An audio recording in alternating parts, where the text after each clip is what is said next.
Hello, এটা না আমার ফার্স্ট বেঙ্গলি ব্লগ। জানি না তোমাদের কিরকম লাগবে। সকালটা যেন দেখতে দেখতে গড়িয়ে যায়। 7:25 হয়ে গেল। এখন খাওয়ার জোগাড়ও তো করতে হবে। আর সকালটা যখন এরকম কুলির আওয়াজ দিয়ে হয় না, কি যে মনটা ফুরফুরে হয়ে যায়, কাজের এনার্জি যেন ডাবল হয়ে যায়। ভালো লাগে। আর যেহেতু আজকে জামাই ষষ্ঠী, তাই খানিকটা লিচু ঘরের জন্য পাড়া হয়ে গেল।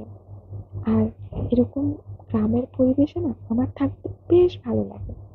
আর জানি না কেন আমার এই বাড়িতে থাকা ফল, পাকড়, গাছপাতা সবই ভালো লাগে। আর সকালটা কি রান্না করবো বুঝতে পারছিলাম না। যেহেতু ঘরের কিনারে কিছুটা কুমড়ো টুকো ছড়িয়ে গেছিল, তো ভাবলাম এগুলোকে কেটে নেওয়া যাক। তো আমার যতটুকু পরিমাণ প্রয়োজন আমি সেটুকুই কেটে নিচ্ছি। কারণ বাড়ির কোনো জিনিস যখন রান্না করা যায় না, ওটার স্বাদটাই যেন কিরকম আলাদা। খুব ভালো লাগে। আর হাতে বানানো এক সবজি, সেটাও বাড়ির, যেন কিরকম একটা মাটির মাটির গন্ধ আসে, ভালো লাগে। দেখো কতটা হয়ে গেছে। এটাকে আমি না ধুয়ে ভালো করে কেটে নিয়েছি। আর তার সাথে কিছুটা সবজিও কেটে নিয়েছি, যেরকম বেগুন, ঝিঙে, কচু, অল্প দুই একটা আলু, যেহেতু আমাদের বাড়িতে আলু বেশ একটা কেউ পছন্দ করে না। আর কুমড়ো, কুমড়োটা আমার বাবা খুব ভালোবাসে। আর আমি কচু। আর এই দিয়ে দিলাম কড়াইতে তেল। গোটা মশলা হিসাবে আমি ব্যবহার করবো জিরা, মৌরি, কালো জিরা আর শুকনো লঙ্কা। আর আমি গোটা মশলা এগুলি দিতে ভালোবাসি, পাঁচ ফোড়ন দিতে একদম ভালোবাসি না। আর জিরা, কাঁচা লঙ্কা দিয়ে সবজিগুলো দিয়ে দেবো। জিরা কাঁচা লঙ্কা দেওয়ার পরে না যেন একটা ফ্লেভারটাই ভালো এসে যায়। আর যেগুলি ডাঁটিয়া ছিল আমি সেইগুলি দিয়ে লবণ হলুদ দিয়ে আগে মিক্স করে নেব। কিছুটা ভাজা ভাজা হবার পর এই পাতাগুলো দিয়ে দেব।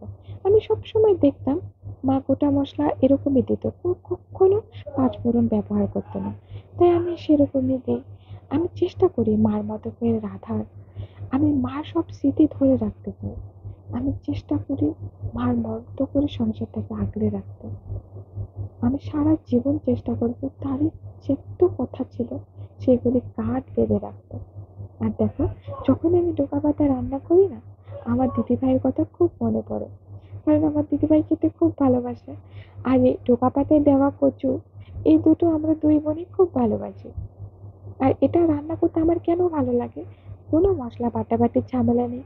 জাস্ট গোটা গরম মশলা দিয়ে সম্পাদ দিয়ে বসিয়ে দিলেই হয়ে গেল।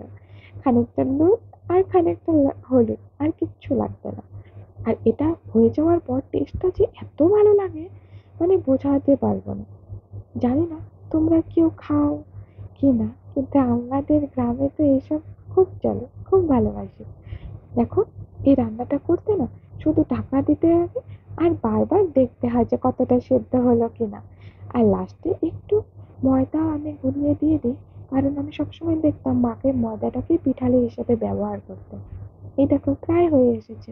এখন জাস্ট একটু টাইম দেব জলটা শুকোনো, আর একটু চেক করব যে লবণটা ঠিকঠাক হয়েছে কিনা। বাস, তারপর পিঠালি দিলেই হয়ে গেল। আমি যেহেতু একটু চিনি দিয়ে খাই, আমি যে কোনো সবজিতে চিনি খাই না, কিন্তু এই সবজিগুলোতে না চিনি না দিলে ঠিক একটা বাঙালি বাঙালি ভাব আসে না। তাই। আর দেখো প্রায় হয়ে এসেছে। এখন আমি একটু ময়দা নিয়ে নেব। আমি একটা ছোট্ট বাটিতে 1 চামচ মতো ময়দা নিয়েছি, অল্প জল নিয়েছি, এটা হাত দিয়ে গলিয়ে নিব। আর এটা গলিয়ে যাওয়ার পর আমি সবজিটাতে দিয়ে দেবো। দিয়ে বেশ একটু আঠা আঠা হয়ে আসছিল।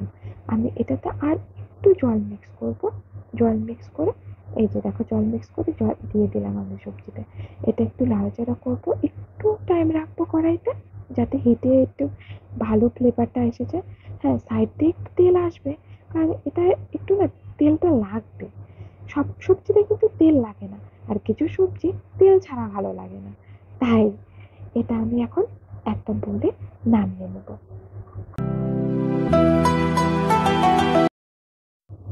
এই দেখো, সকালে খাওয়া তো হয়ে গেল। এখন মনে হলো লিচুগুলো যে এসেছে, তো সেইগুলোর কিছু করা যাক। দুপুর সময় তো লিচু মাখা না হলে কি চলে। আর লিচুগুলো এত মিষ্টি যে একটা একটা খেতে খেতে আমি বেশ কয়েকটা খেয়ে ফেলেছি। তার জন্য লিচু মাখা করে বাবাকে দিয়েছি। আচ্ছা, তোমরা এই পাতাটাকে কেউ চেনো? আর জামাই ষষ্ঠী বলে ভাবলাম কিছু না, ঘরোয়া রান্নাই করা যাক। আমি, আমাদের কোনো আয়োজন নেই, আমরা এবার পুজোটা করতে পারবো না, তাই আমি না সব নিজের মতো করে জাস্ট খালি রান্নাটা করবো। আর আমার বাবা খুব সিম্পল রান্না ভালোবাসে, তাই আমি সিম্পল করবো, কোনো ঝাল মশলা ছাড়া। আর এটাকে আমি স্প্রিং বড়া বলি। আমি সবসময় দেখতাম মা এটা সবসময় ভাজতো জামাই ষষ্ঠী বা কোনো অনুষ্ঠানে, তা আমিও আজ নিয়েছি, বেশি না, দুই একটা, জাস্ট খালি যাতে মার কোনোটা ফেল না হয়। আর এখানে আমি বেটারটা রেডি করে নিয়েছি, এটা চালের গুঁড়ো দিয়ে, আর কিছু না, হলুদ লবণ দিয়ে, বাস। এই পাতাটা দিয়ে আমরা এটাকে ঘাস পাতা বলে বলি। বড়া ভেজে নেব, এটা বড়াটা খেতে এত দারুণ লাগে। আমি দুটো দুটো করে পাতা নিচ্ছি, আর এরকম পিঠারিটাতে চুবিয়ে তারপর ভেজে নেব। আর ভালো লাগে, একদম বেলুনের মতো যেন ফুলে ওঠে। ভাজার পর এটা এত মুচমুচে হয় যে খেতে বেশ দারুণ লাগে। আর এটা আমার বাবা খেতেও অপছন্দ করে না, খুব ভালোবাসে। বাবা সবসময় ভাজা পোড়া খেতে ভালোবাসে না, আর যেহেতু এখন অল্প এজ আর কি, এখন পরিবেশন করো। আর ছিল কুমড়ো বড়া, স্প্রিং বড়া, পাতার বড়া, আর ছিল পুঁই শাক সর্ষে বাটা, আর ছিল কাঁচা মাছ আলু বেগুন দিয়ে, বরুলি মাছ সর্ষে বাটা, মাংস, আমের টক, আর আমার লেচু। Bye bye.